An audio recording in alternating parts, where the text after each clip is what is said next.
السلام عليكم بنات، كي دايرين؟ لاباس عليكم؟ كنتمنى تكونوا بخير وعلى خير وبصحه جيده.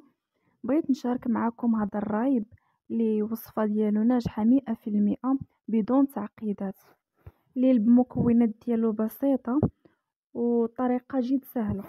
وما نطولش عليكم وندوزو المقادير على بركه الله. عندنا هنايا اطرو ديال الحليب، دانون، ياغورت ديال البنان، 4 ديال الملاعق سكر سنيده وفانيليا.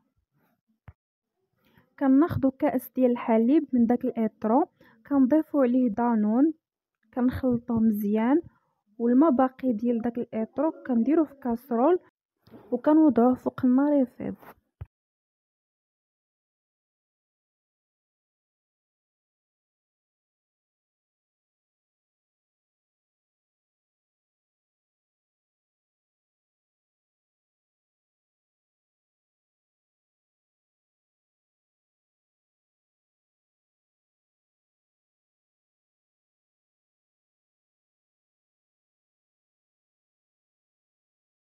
هنايا بعد ما فاض ليا الحليب ضفت عليه سكر سنيده وفانيليا، وبديت كنحرك مزيان وخليته لمده ديال 10 ديال الدقائق حتى يبرد لينا شي شويه.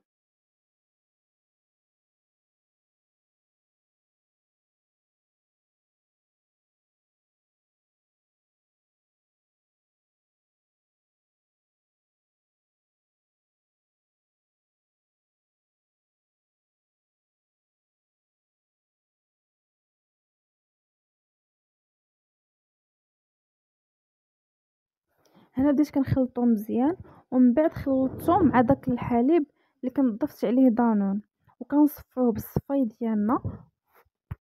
وخديت طنجره ديال الضغط ضفت عليها الماء طايب ووضعت الكيسان وعمرتهم، وسديت الكوكوط مزيان وغطيتها بالغطاء، ووضعتها في مكان اللي يكون دافي لمده ديال 8 ديال السوايع. وصافي هكا كنكونوا وجدنا الرايب ديالنا اللي كيكون واجح 100% وبصحتكم.